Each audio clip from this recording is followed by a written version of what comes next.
Good morning, good evening, good afternoon, or good day wherever you are in the world, and welcome to the next episode of No Dice, No Glory.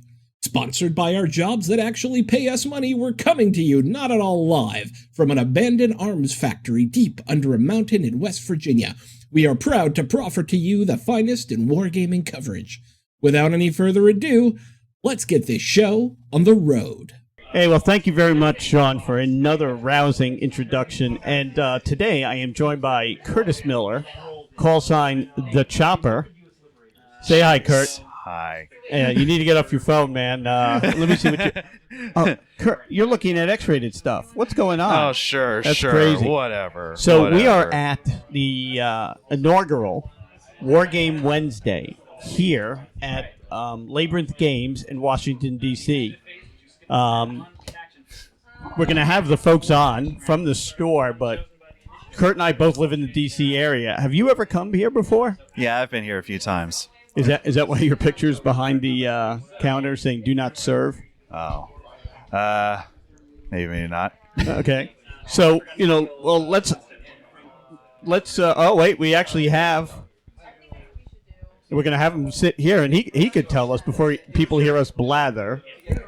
So, thank you for joining. Introduce yourself to our audience. Hi, my name's Rich. I work here at Labyrinth Games and have done for about 5 years. Labyrinth Games and Puzzles in DC. We love this place. Oh, well, thanks so much for making it out. It is the cleanest game store, and your clientele showers before they come here. Yeah, we try to keep this as a welcoming environment as best we can, and it is funny that that's one of the compliments we get. We wish that it, we like to keep things clean. We wish that it was, yes. Hey, Just say yes. Thank you. Sometimes these don't have. So you've been here 5 years. Yeah. Tell us first of all about your gaming creds. Sure. And then tell us a lot about this store. Yeah, so I first got into board games, as a little kid playing Monopoly like a lot of other people, but... Never finished a game of that. Oh, sure. I never have. Have you? Yeah, I played on the computer a lot when I was a kid. Okay. We didn't have those when I was a kid. Yeah, okay. And I think I've finished every game of Monopoly. So Sure. Monopoly was your first love. Yeah, Monopoly, Risk, all that sort of stuff, but I don't think I really came around to wargaming specifically until about 7th grade. We started playing a lot of diplomacy, and so... diplomacy, colonial diplomacy, and Machiavelli, those sort of negotiation, very light, conflict games. I got really into, lost some friends, made some more friends, and it's one of the games that it's very near and dear to my heart. But it's also, diplomacy is the one game that when people come in to shop at Labyrinth, if they're holding a box, it's the one game I actively recommend against getting if you don't have 7 people who you don't, Do you have to like the 7 people?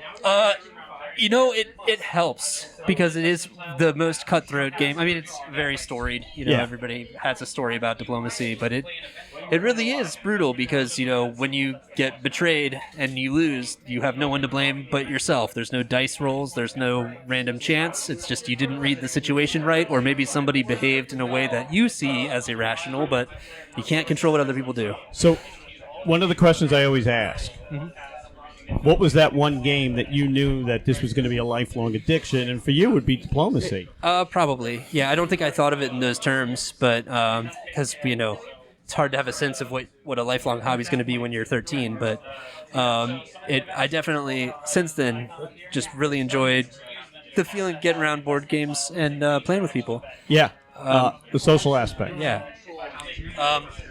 But yeah, to talk a little bit about Labyrinth, the store owner, Kathleen Donahue. Awesome. She's a wonderful person. She's, been here now for... I guess this is our 12th year. Yeah, you guys have been here a long time. Our 10-year anniversary was 2020, which was a little bit not the way we were expecting our 10-year anniversary at the shop to go. But since then, we've sort of adapted to doing e-commerce like the rest of the world and doing our best to, make things available at our website, which is labyrinthdc.com, to plug that. But that's why you're doing this. And then, she's just tried to build a space for people to come out and play and feel comfortable and have, a really good time. Most of our space, we try to have as many games as possible for people to come and pick out. But we also have a whole lot of demos. If anybody is ever passing through the city on a Thursday night, we would love to see you out every Thursday night from 6 to 10 is and pretty much has always been open board game night. It's no fee, space is limited, but we try to make it, available to try out all these cool new games that are always coming out. One of the things from coming here is you guys always had somebody here like, can I help you? Customer service is amazing. I saw one of your employees really tried to make a recommendation before, and he really got to the issue quick, like, well, what kind of mechanics do you like? Like, what kind of... And I'm like... Because a lot of game stores, they have the one guy or gal, and they don't play a lot of the games. Here, I love seeing that, because this is a passion, too. It's definitely... I know it's a lot of hard work, but we really do have to play as many games as possible. It's a tough job, but somebody has to do it, and so we play as much as we can to learn as much as we can. And it is one of those things of these days. There's so many awesome games out there, and there's so many sort of niches being served that it can be really overwhelming for somebody walking in and just seeing this huge wall of games with all these different wild themes and not really knowing which way is north. We try to do our best to help people figure out what might be for them. Yeah. I've always liked this store, and I'll tell you what, during COVID, I was worried about a lot of local game stores, because if we don't support them with like Wargame Wednesdays and other places, they go away, and then we have nothing to complain about, right, Curtis? I was really worried about this, too, when I lived in Salt Lake City at the time. My favorite store when I was there was a store called Mind Games, where... We don't mention the competition. Oh. Yeah, well. That's horrible. How can you do that? And I walked in there, and the store owner, I was like, are you worried about, like, your sales? And he's like, no, I'm worried about supply. I can't get any product. Yeah. Well, like, the shelves here are full. We do our best. Yeah. Kathleen works pretty tirelessly to make sure that things are shipped on time and that they get here. And we do our best to make sure that we've got what we can for folks. So Wargame Wednesdays, this is the inaugural Wargame Wednesday, and they have, of course, Kevin Bertram, Fort Circle Games, Shores at Tripoli. We talk enough about it. And then that Jason Matthews guy who has a game coming out, Dead Sea or something. I didn't P500 it, but I figured I'd claw a copy off of him. Whose idea was that? And are you guys trying to get like broaden some of the gamers in the local area to come in? Tell me your marketing strategy. We'd love more people to swing by. We're going to be doing this the first Wednesday of every month, barring, holidays. But it's, we have not the most space in the world compared to, some stores out in the Midwest or places where rent is a little bit less expensive. Right.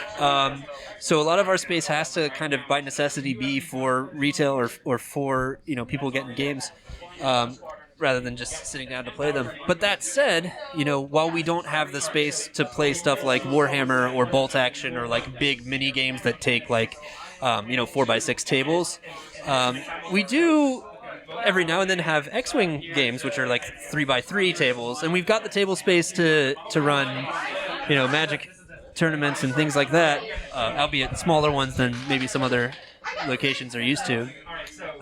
And X-Wing, he and I were X-Wing players.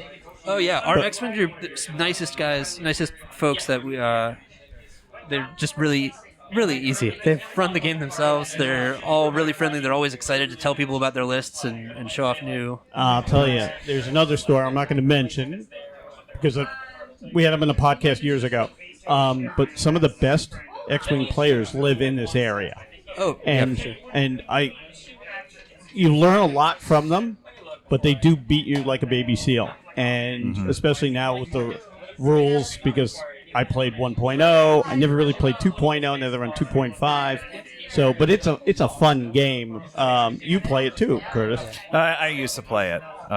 It was years ago, and I played a couple times. Yeah. It's still a great game. And then I came here to be an intern, and then I stopped playing. You're talking about DC because nobody can see you pointed. So you guys have This is interns here, 2013. right? No, I'm just kidding. So you guys are trying, and that's the interesting thing I think about this, where we are in the National Capital Region. Yeah, You got a lot of folks here that will enjoy playing some of these historical themed games. Yeah. So Twilight Struggle does very well here. I don't know why. And Watergate, which is the I saw that game. yeah, it's great. My sort of elevator pitch for it is it's kind of like Twilight Struggle for people in a hurry.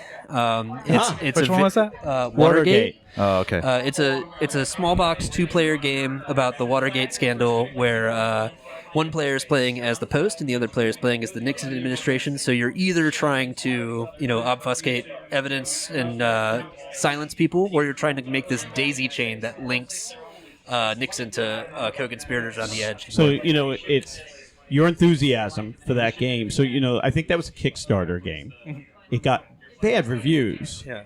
But just how you explaining it, I might go home with a copy today. It's worth trying out. It's definitely, if you have friends who you want to play. I have no friends. Well, I mean, you've met me. if you're trying to convince somebody, or if you're interested in something like a Twilight Struggle or one of those bigger GMT games, and you're like, ooh, I don't know if this is for me. Looks pretty daunting. Watergate, you can play it in about 40 minutes to an hour and be done, and it's just really snappy card play. Brings up an amazing point, and we talk about this a lot on previous podcasts. And I hate using a drug reference, but there's only one way to do this: is the gateway drug of this hobby. How do I get folks that really are wargamers deep inside, or historical gamers, to play these games? I need a game that is fun, relevant. Look, Curtis is smiling. That they're going to walk away and they're going to want more. Yeah. Watergate is that game, and how important are gateway games to this hobby? I think they're crucial. Yeah, we have people who come in. We have kids coming in all the time. We have been involved in local schools in the area, and it's wonderful when somebody who thought for whatever reason that this hobby was not for them gets exposed to something that kind of turns their head around and makes them think, oh wow, this is actually really fun, and gets them interested in things that were at once intimidating. Now you realize, oh, it's not that bad. It's just a little bit of cardboard to push around. What was your gateway game? Or what do you recommend as a gateway game? When did I have the gateway game? Okay, recently? Well, we're here with Kevin Bertram, Shores of AAA. Maybe I would put it this way. If I wanted to introduce someone to war games, and I wanted to get them up and running really quick with something that isn't too long, that is pretty fun, that is an actual historical war game, I'd probably go with Shores of AAA. Yeah. Right? Is that just because I pointed to the box? No, that is actual truth. Right. That is actual truth. I'm keeping this because I want to show other people this game and start getting them into the hobby. It's a fun game. Yeah. So and you can play it over lunch. And you can play it over lunch, and I think that's important because, look, let's be honest. I can make somebody hate war games by pulling out, like you and I were, what was the Twilight Imperial? What was the game? Twilight Imperium. What was the one that we looked at? Imperial Struggle. Yeah, we were not going to finish that if this place was open 24 hours a day. We weren't going to finish it till a couple of days. But, a good light war game to get them into it, because guess what? I want them to come back and try that game and show up here at 8 o'clock in the morning and try to get finished by night. And I think those gateway games, look, this hobby is an addiction. Yeah. And getting them into it. I'm sorry for the drug references. We are still getting it. This is an E-rating show. So, but when did the drugs get a monopoly on the word gateway? Yeah, that's true. That's true. So, you've been here for 5 years. Yeah. How many times has somebody come in and just because it kind of looks cool, they're heading over to, there's a long line at Ted's Bulletin, and they come here and then they pick up a game and they become a regular customer? That probably has happened here more than you can count. I know a fair number of regulars, and I don't know, what their plans were before they came into the store, or But we definitely have lots of people coming back, and it's, the community is why we made it through 2020. Frankly, we've got some of the best customers in the world, some of the nicest people. Yeah. And we're just super grateful for them coming to the store to play games and have fun. And we just strive to stick around and be a place where people for can what come. it's worth. In 2020, when I was looking for where I was going to live and where I was going to move, I got a job. I was looking at game stores at potential cities, and I noticed Labyrinth Games in DC, and it's like, oh, that's kind of cool. I could give up San Francisco for that.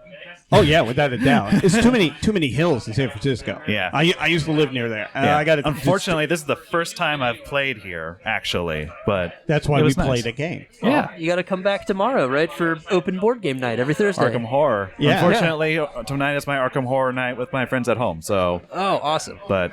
Yeah. Well, I hope you have a blast. I am gonna leave you all to keep your podcast going, but I've got to go check on some folks on the floor. It's been great talking to you both. Can I ask you one last trick question? Yes. If we were to break into your house like a commando team, you have a game collection. Right. Tell me one game we would be surprised to find in that collection, and is it punched? A game that you might be surprised to find in my collection? Yeah. I don't know. We all have one of those games. I think the game that you would probably be the most likely to find on the table would be No Thanks, because I think that's such an evergreen game and it just hits the table all the time. It's a great little card game, but I don't know what my most weird game would be.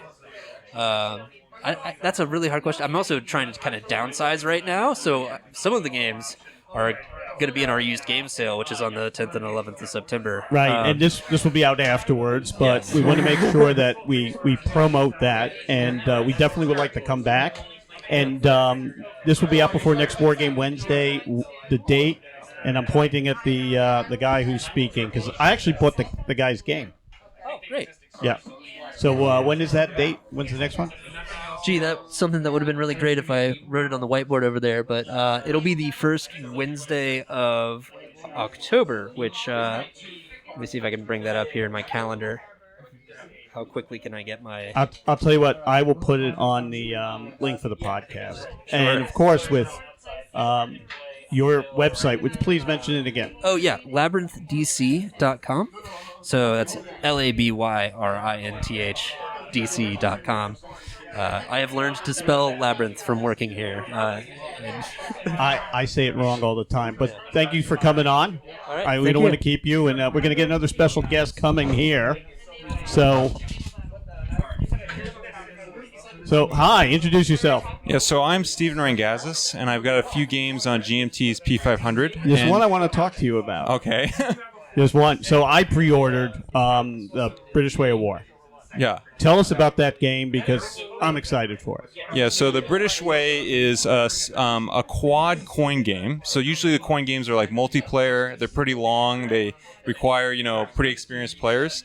Whereas this is a series of 4 short games, so 60 to 90 minutes, on 4 British counterinsurgency campaigns in the post-World War II period.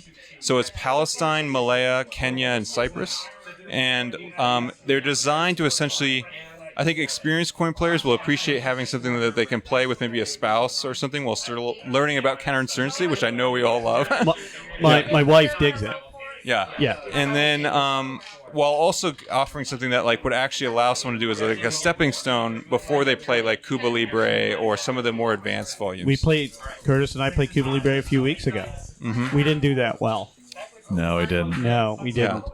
I'm excited for this game, and it's interesting. It was a no-brainer purchase, but I didn't know it was a lighter version of the coin games that I can show people coin games. Now I'm very excited about it. How did you get this idea? How long did it take to develop? And tell us about that journey. So I got the idea based off of the fact that I was kind of shocked that Malaya, there is no coin game on that topic, given that Malaya is kind of seen as the quintessential counterinsurgency victory. It is. And a lot of people like to use that. I know it's used at the Army War Colleges as this kind of case to kind of research and model, but there's no game on it.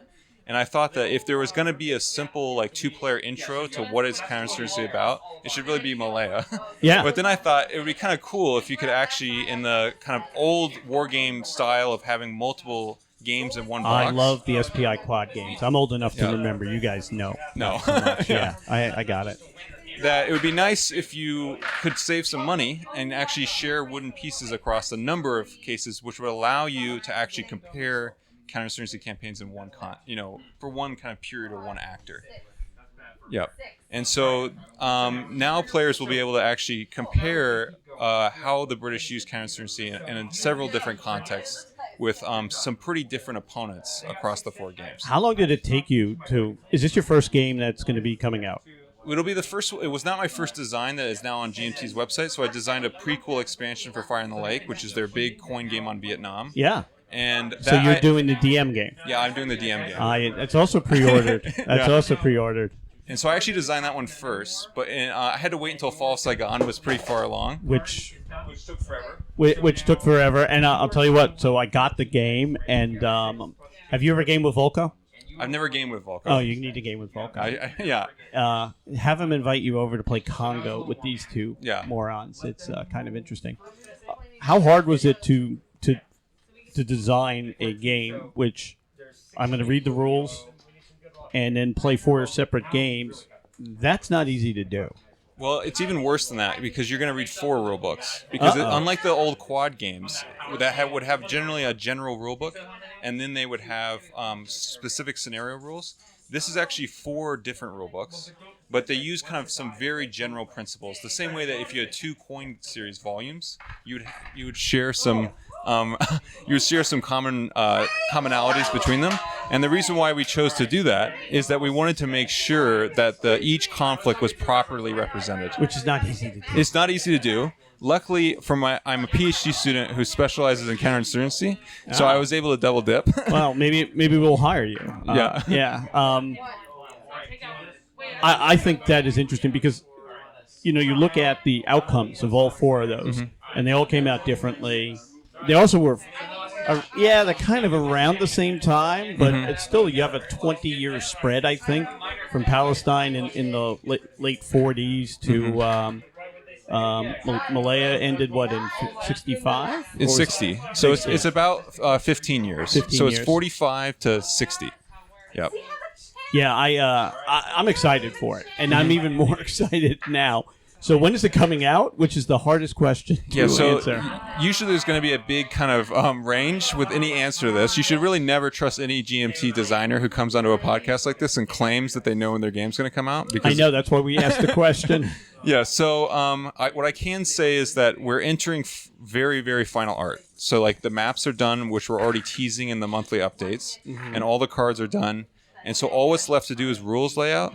And so I think that there's a strong chance it will go to the printer this fall, or at least late fall. So like we're talking like November, December. Awesome. Which means it should be coming out hopefully sometime late, let's say late next spring or early summer of next year. I cannot wait to do a review of that game. Yeah. And I bought it already, so we're not getting paid for the review. But have you checked out that game yet? No, I never heard of it. What? Yeah, I'm not surprised you haven't heard of it because it's first-time designer at a small niche wargame company. But it'll be here next month, so next Wednesday. Yeah, I'm gonna bring Malaya, copies of Malaya. Okay. So so here at the Labyrinth store, people will be able to try at least one of them. So what is next after this quad game? So the second quad game. No kidding. So the second quad game is all done. And this is actually going to be the first time I've revealed this, so this is the scoop that you guys got. Nobody listens to this podcast anyway, except for nobody. So it'll be Latin America from 1968 to 1992. Nice. And so you'll get the Tupameros in Uruguay. Yeah. And then you'll get the Contras in Nicaragua. And you'll get the El Salvadorian Civil War. And then you'll get the Shining Path of Peru. Oh. And the first pack was really about comparing British counterinsurgency. The second pack is focused on the insurgents, and it's about comparing all the different ways that insurgents organize themselves. So the Tupameros are an urban insurgency, with the map being basically just the capital city, and then ranging from a U.S.-backed Contras, which are basically cross-border, and then you have a basically popular-backed FLN in El Salvador, and then finally a very, very brutal Maoist group in Peru. Yeah, and so it was pretty brutal. So you'll see very, very different variation across the 4 insurgent factions, and so I think that hopefully players will like that. And these are two-player games, unlike most of the other coin games, which are multiplayer. These will all be two-player. Yeah. And that's a big thing, I think, for that series. Because we play Cuba Libre 4 players. Playing it with 3 wouldn't have been the same. Yeah. Yeah. Oh, yeah. Yeah. He's in full agreement. Wow. So we know the next one. You got to be sketching out the one after that. I do. Yeah, that one. The one sketched out after that will be guerrilla warfare in the American Civil War. So there's no real games on this, and it's right now the most cutting. It's like the largest advancements in Civil War history is actually on the guerrilla warfare. Yeah. And the divides in the states. So I thought that it would be about time that someone does that. Besides the old like Mosby game, like solo game. Not a fun game. Yeah. I love when someone takes one of those really well-explored topics like the Civil War or World War II, but then asks, what about this very narrow thing that no one's really talking about? And like the guerrilla warfare aspect of it, that sounds really cool. Because I'm not aware of any games that are exploring that. So we're going to see like Quantrill. Are we going to see the Raiders coming in from Canada? Most people don't know that. I hadn't thought about the Canada. The ones I was thinking in mind would be Missouri. So Missouri's the kind of one of these quintessential cases, and then I have to do Virginia, in part because I think you have to show how Sheridan just burned everything down. And then I think that there's a lot of interesting stuff on the Raiders River Raiders on the Mississippi, because that's the first brown water navy in a counterinsurgency context. Of course, fast forward all the way to Vietnam, you have another brown water navy. But I just think that it would be nice to see it in its first kind of iteration during the Civil War. And then I'm thinking of like at least one topic should be Unionists versus Confederates in a local kind of Civil War, like household war context. Nice. Because in a lot of areas of the South, there was actually large Unionist communities who organized guerrilla warfare against the Confederacy. New Orleans was not a heavy Confederate state, city. And, it's too bad we sent one of our worst, most brutal generals there to take it over, which, that is perfect for a coin game. I got to tell you, I'm very impressed with that. So these games have to get out. I have to now live long enough to see all these games coming out. That one could take a long time. So So when you went and pitched this game to GMT, how was that process? That process was pretty smooth because they wanted the expansion for Fire in the Lake, and I had already helped them test like Fall of Saigon and like the Pure Land and many of the other coin games. So I was a known entity at that point. And they had all played quad games, so it was very easy to explain to them the general premise. And so it was a pretty easy sell. I will say I did put quite a bit of effort into trying to come up with making sure that there's a at least somewhat well recognizable conflict in each pack. So Malaya, I think, is largely selling the first one. Yeah. And no one's buying it because of Cyprus. I've been to Akatori in Cyprus. Oh, yeah? It's crazy. There's a whole. I don't want to get into it. I didn't bring any slides, but that's an amazing fight. Guess what? We're still seeing some of the issues. It never really kind of got solved. Yeah. But most people don't know about that. Yeah, most people don't. I generally wasn't thinking that Cyprus would sell it, so I do try to have one that I think GMT can use to sell. I would say all 4 of them are kind of appealing. I'm a history nut, and when you look at counterinsurgency, Palestine, 1948, it really was the end of a very long insurgency campaign, and they went into a war the next day. And then the other conflicts, there's just so much there. But Malaya is, Americans don't read a lot about it. And one of the things I think that war games do is we learn a little bit about history. Great game. I knew so little other than it's in the Marine Corps song. Yeah. What about you?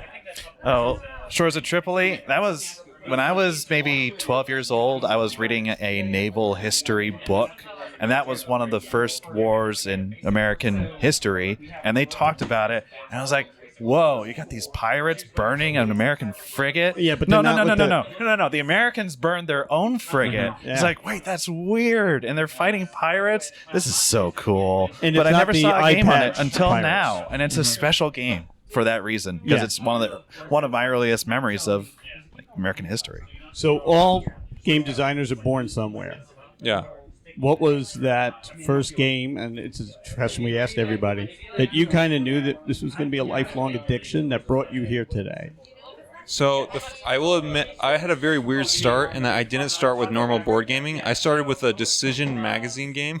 So Decision Games publishes these like not very good magazine games. They vary in quality, and I just saw one in a Barnes & Noble, and I was like, oh, this is kind of cool. Was it a Ty Bombut game? Maybe. I don't. He listens to the show. We love you, Ty. Yeah. They vary in quality. Let's just say that. Quality. Right. But that kind of got me into it, and then What was that game? The very first one is the strategy and tactics in country Vietnam. So most of my research is actually in Vietnam, and I was looking for a really heavy Vietnam game. And that one I thought, was pretty good. And then I saw that Fire in the Lake existed, and I was like, okay. I would say Fire in the Lake was the real, like, oh, I should probably do this as a hobby for, like, probably my rest of my life. And what was some of the big titles that you just love that you will never get rid of? So I would say Fire in the Lake. I really love that one. Pericles by Mark Herman, I think is great. It's very hard to get 4 people to play that one, but I think it's an excellent kind of model of decision making. And I really enjoy Labyrinth. I think Labyrinth, has a certain perspective that he was trying to show. Too close to home. Yeah, I can see that being the case. But I think the Awakening expansion by Trevor Bender took a very complex topic and made like a very, I would say, streamlined edition that does a pretty good job. And I think it's very impressive. So last time I was at Volko's place, I said, hey, I'm running this thing at Connections and I want to give away some games. And he massively supported us. But I ended up leaving with second edition Cuba Libre, which is not even out yet. And then Folding Sky, which I excited to play. I normally don't play Ancients, but coin games are so... There's something about them that is just so appealing. And you've played Cuba Libre, right? Yes, I played all the coin games, yeah. So the last propaganda card, which ends the game, was the last card in the deck we drew. And it was so fun. It was so tight. And I said, I don't think I've ever played one of the games where every card got played. Yeah. And we're just like, and it was like down to 2 cards. You remember? And it's like, no. And you gotta be kidding. Yeah, a fun game, which would be, if you want to hear how that went, that was 2 podcasts previous, our night at Georgetown. But man, that was fun. That was a fun night. Those guys are cool guys. Yeah, they are. They are, but playing any game is fun, even if you hate the people. So you're a PhD student where? So I guess I'm technically a PhD candidate, but at George Washington University. Awesome. So I'm in the DC area in political science, and I specialize on violence during civil wars, so you can kind of see how I ended up designing coin games. Yeah. And so we'll see how things go. I'm definitely interested in working at the military institutions. So we'll see how my career prospects. As soon as we hang this up, I'm gonna. We'll talk, my friend. But it's awesome. And then, how often do you come here? We got to mention this is my first time ever. Oh. So I had never been here because the pandemic was going on for many of the years I've been here. And then the reason why I'm here is because Jason recruited me. That guy right over there? Yeah, that guy over there. Yeah. He was like, it's insane that you as a wargame designer aren't, connecting with these other people, so you should come do this. We got to exchange information. We have such a lively wargame group. And it is kind of like I saw a guy today at work. I hardly see him. I go, hey, why don't you come over on Sunday and we'll play Wild Blue Yonder. Yeah. Just shoot the, and then, we'll get the wives to talk, and then maybe we'll play something a little heavier later. We have such a great group here, even if you want to do miniatures or you want to do, what was that crazy game I played on Saturday? Twilight Imperium. Yeah. And it's not my thing, but I had a good time playing with these cats. But yeah, it's, and Jason, he's kind of the devil, isn't he? Yeah. Well, I mean, he press gangs you into things, which is good. in August, I press ganged him, Okay. and I'm very appreciative. He came out to Connections, and people Oh, were nice. like, "Oh my God, Jason Matthews!" I go, "Yeah, he puts his pants on one leg at a time, but when he does, he wins Charles S. Roberts Award." Yeah. Now, the one I have a question about Connections. Yeah. Which is that I saw some pictures of it, and one of which Volko sent to my developer because there was a blown-up version of my Malaya at Connections, and I didn't know that was the case, and I have no idea who was doing that. I will find out for you because Yeah. I invited Volko, Jason, and to come. I'm sure that they got my permission, and I've forgotten. You're coming to next year's Connections. I'm sure I am. Yeah. And it's right down the street at Yeah. Fort McNair. Yeah. And because I run the social event, Oh. and I want folks to meet designers of great games, and because we have folks that actually work in counterinsurgency have a lot to learn, I think, from game designers, because it's kind of part art, part Yeah. science, and to design a game with any fidelity, you really have to know the subject matter and then decide what is important. And you're coming. Yeah. I'm already telling you now. Okay. So, Kurt, you'll be there too. I hope so. Yeah. Who knows? We can Yeah. get hit by a meteor tonight. Yeah. I'm very fatalistic, but hey, we're gonna probably. How long we've been talking? Oh yeah. Most of the audience is probably gone to sleep, but thank you. Yeah. No problem at all. Where can I find that game? You can find that game on GMT's website, so gmtgames.com. And we have a lot of information about it, so if people want more information, there'll be links on the game page. And the name of the game? The British Way, the counterinsurgency of the end of empire. Yeah. And if you can't find it, send me a PM, send me an email. I will show you. And we may come back, but if not, we're going to turn it back to Sean in the studio. And thank you so much for. Yep. We just said. When I was going like this, did you know what I was trying to do? Yeah. Okay, I was getting a little scared, like, yeah, I don't trust those guys. So, Kevin, if you want, we'd love to talk to you too. Look at this. Yeah, we were about to sign off. I didn't mean to knock the British Way guy out of the seat, but Yeah. Oh. There you go. Well, everybody, this is Kevin Bertram, designer of one of our favorite games, Shores of Tripoli, kind of the brain power behind Fort Circle Games. Folks, we've talked about this or not, but here's the man himself. Kevin, welcome. I finally had you on a podcast. you know what? This is the highlight of my life. I'm very excited to be here. You're so full of shit. So you will tell me when we're finished, is it me or Bill Maher that's a better host? Oh, you absolutely. Bill Maher's a dick. Yeah. Yeah. He's not a fan of this podcast. No, definitely not. Yeah, he doesn't like it. Yeah. He called me an asshole or something like that, too. So, initial Wargame Wednesday, Fort Circle, Shores of Tripoli. Tell us about, coming here and making this happen. Well, Labyrinth is the best game store I've ever been to. I love this place. You can hear how loud it is here. So I'm just not sure how quality the podcast is going to be. But We like the cacophony of a full house. nice. Yeah. So it's, when I was growing up, I always found board game stores were always dirty, and they were staffed by the comic book store guy from Yeah. The Simpsons. Yeah. And this is just exactly the opposite. It's bright, it's clean, it's friendly, it's welcoming. They have great games. People are showered. Yeah. People are showered. Yeah. I'm a big fan of that. So at least once a week. So those 4 people that you were there with, and Yes. I'm pointing, they can't see that, but you took people through Shores of Tripoli. Was that their first time? Yes. So they are big wingspan players, and they're attracted to the attractiveness of the wingspan, Yeah. the beautiful birds and the nice eggs. And they gave Shores of Tripoli a shot, and they loved it. And they were making a lot of noise. Yeah, they were kind of loud. Yeah. Who ended up winning? So Tripoli won, but only because the Americans had the coldest dice in the Battle of Tripoli. Well, their cannons jeez. weren't firing. I rolled 3 6s with. He rolled 3 6s on storms. Nice. That Well, that only sinks one, though, right? Yeah, the but other the other two ones are go damaged. bye-bye. still Yeah. made me mad. Yeah. Yeah, I mean, it was timely. So, you guys have a lot of games coming out soon. I'm excited about Votes for Women. We know there's a ton of games, and nobody wants to hear us talk. Tell us about what's coming out and Sure. what you're excited about. Sure. So I'm really excited about Votes for Women, but it's been so long coming. Now it's just I just want to get it out. I want you to know, out of all my Kickstarters, you're the the one without a smiley face all the way at the Well, bottom. And I am a super backer. Yes, I'm aware of that fact. So Votes for Women is coming out. It is a two-sided game. One side plays the suffragists trying to see the 19th Amendment passed, and then the other side is the opposition. And it can be played competitively, either 2, 3, or 4 people, so 1 or 2 people on each side, or it can be played cooperatively, and there's a bot that plays the opposition, or it can be played solitaire against the opposition bot.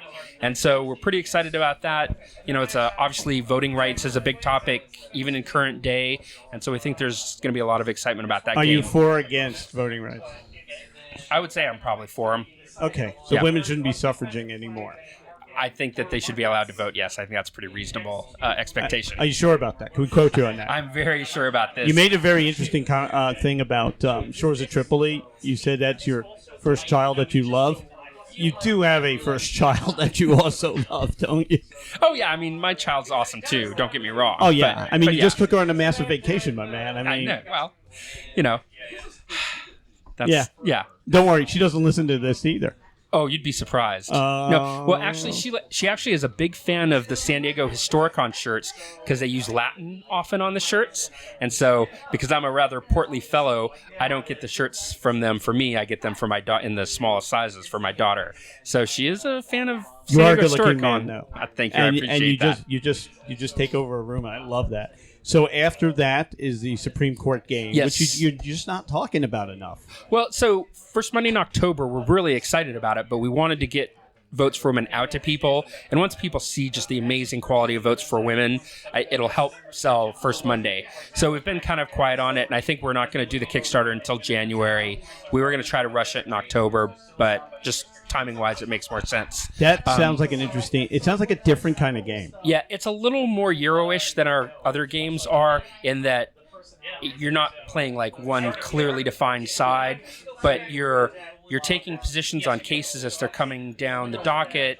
and you're trying to get your justices on the bench that will more likely to rule your way. It's a fantastic. I've played it maybe 6 or 7 times with the designer and with the developer. The designer's Talia Rosen, developer's Jason Matthews, and it's an awesome game. So we're very excited about that. And then our exact order of games is a little unclear. We have Halls of Montezuma, which I co-designed with Gilberto Lopez. And I need the updated rules so I can keep playing. And I'd be happy to say. Yeah. Well, we made a lot of changes. We decided to add in a political phase for the Mexican side also because they kept changing presidents so often. So it's a way to make it a little more interactive because the Americans have their political phase. And so that's on. So it's a sibling game to the Shores of Tripoli. I'm looking forward it's to on the Mexican-American War. And then I say it's a sibling game because it uses the same base 27 cards, 3 core cards. You have 24 cards. You play over 24 turns. But there's an added layer on there, and so that should be a little bit more interesting. Then we have a game on the Treason Trial of Aaron Burr. Yeah. Jason is designing that. And I heard he's going to actually design a song for that. Well, we're big fans of Hamilton. Who isn't? Yes, and actually, Lin-Manuel Miranda is actually a big fan of Aaron Burr's. He thinks he's an interesting character. Yeah. So, maybe he'll write a song for us. And then wargaming design is not just... You're not the only Bertram in the D.C. area. That's true. So, Catherine Bertram, who is... You know her. I'm aware of her. I know her, yes. Yes. So, my wife is actually designing a game on the guano trade of the late 1800s or mid to late 1800s, which to be honest, I don't love most Euro games. There's a few I like, Dune Imperium, Terraforming Mars. This one might be the one to beat all those for me, so... So you've discussed this game, and there's a certain excitement that you have visually as well as in your voice that you really think this game is something special. I do. Is that because your wife will kick you out of the house? No. I mean, maybe just we see the world in a similar way. Yeah. But there is something deliciously awesome about turning bird poop into all the Gilded Age baubles that you can think of, and that's how you win the game. And I think that's awesome, right? like most economic games are like, oh, who has the most money or who has the most victory points? It's just bird poop. Blah. Like, you want the most sinful, awesome things. Yeah. Yeah. So did you have to go through the design process all these other designers did? Like, you reject the first one? I mean, I was certainly more supportive than someone who just blindly sends me a game. But we talked about it quite a bit. We talked about it when we're on vacation or we're playing other games. It just came up initially during a car trip, I bet. No, I wish. You know what? We need to get an origin story, and so let me work on that. Okay. Because I do want to have you back. Yeah. And people are saying, well, you talk about this guy enough. How come we don't hear from him? And I go, I want to keep him all to myself. Or maybe something like that. So, well, I lead an international life too, so it's hard to. You do. Lock You're me one down, of the most. So. You are a very interesting person, and and folks, you were like the hit of Connections. Oh, please! Like, he was more rock star-ish, him and Volko, but people really like playing those games with you. And we'll preface this. I was told this because we all know I got COVID after the first night. Yes. Well, you're making me blush. I wouldn't know that, but you did? I had COVID there. Yeah. Oh. Yeah. Well, congratulations. Yeah. Well, we didn't kiss when we said hi. Yeah, there we go. But I'm excited for all these games. And Votes for Women, I think that is such a unique game.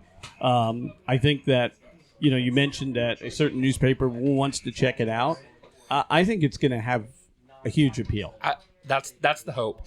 And even though Votes for Women has taken a long time to come out, we've been working on all these other games at the same time. And so I think like 2023 and then 2024 are going to be really great years where we're publishing, games that have some historical relevance, but also kind of have a relevance to today and are fun to play, but interesting. Like, I'm just really excited about the next 2 years of games. So yeah, we need more game company owners, developers like you that it's, and I hate to say this, and I'm not talking about any particular company, but, I talk to a lot of folks that work at game companies, and I sometimes wonder if they really play their own games. Like, I notice the excitement is they don't have it.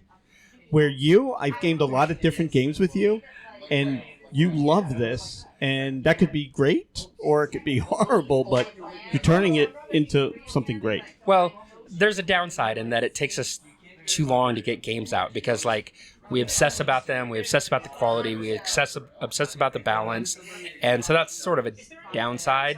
But yeah, I love games, and I want it. It's like publishing a book. You don't want to write a book kind of half-assed. Like, you want to do a good job, and a game is even more so, right? You want the art to be right. You want the rules to be clear and understandable. Like you want this to, like, this is a labor of love, and it should be amazing. And if you're publishing 30, 40 games a year, it's really hard to have that level of love. Right. Whereas if you publish 1, 2, 3 games a year, you can do that now. And you have a connection with your designers.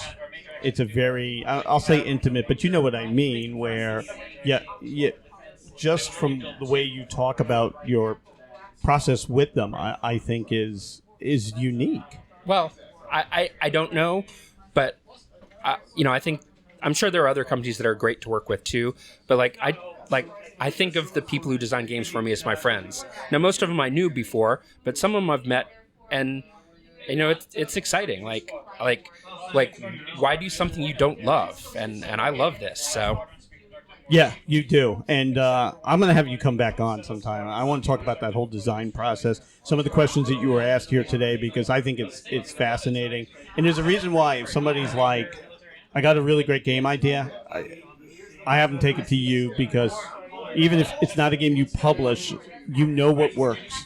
And I think that's evident in all these titles. Like, I will never grow bored of playing this game. I'm a little embarrassed, but I play Shores of Tripoli online against people all over the world at a site called Rally the Troops. Yeah. I'm playing on my phone today. I like my own game. I guess I should maybe be a little embarrassed, but I'm not. I love playing my own game. That's fun. I would hope that people like their own game. No, really. No, it's like, sometimes I can see they don't. I know. That's why it's nice when people like their own game. Yeah, it's a great, and I'll tell you what, it's such a great gateway game. Like, sometimes when you're so close to it, it can lose all its magic. But when it's able to retain its magic, Not Well, this game. I'm basically 14 years old, so Aren't we 14-year-olds just have a natural Aren't we enthusiasm all? about the world. Yeah. So Yeah. So standard question we ask everybody. I probably know this already. What was that game you played growing up in Montana? Billings, right? Billings and then Haver, but yep. That you knew that this was going to be a lifelong addiction. I think it was probably Axis and Allies. I mean, growing up, I played Feudal and I played Risk when I was younger. I played chess. I didn't really actually love chess, but it was okay. Didn't really love Stratego. And, that's when I'm like 7, 8 years It could old. be a bomb. Yeah. Yeah. But once, that's a good pull. That's right. Or a spy. But Axis and Allies was really like, all right, I realized how ahistorically wild it would get, but I was like, all right, this is pretty cool. And so, yeah, so I think it was probably Axis and Allies that really kind of locked it in. And then, I graduated to Avalon Hill Games and other stuff, but yeah. That was it. Awesome. It's always it's a pleasure speaking to you at all times. Curtis, anything to say? You were kind of quiet. oh, I'm a quiet person. Yeah, no, you're not. And Really? we're going to turn back to Sean in the studio, but next Wednesday, Wargame Wednesday, please come out and support. If you're in the DC area, it has to be a must stop. I'm even going to buy something, and I don't need another game. So, but anyway, we'll turn it back to Sean in the studio, and thank you guys so much for listening. Thanks so much for joining the show tonight. Remember to follow us on Twitter at No Dice, No Glory, and keep the conversation going on NoDiceNoGlory.com, now featuring our own message boards. Have a great night, everybody.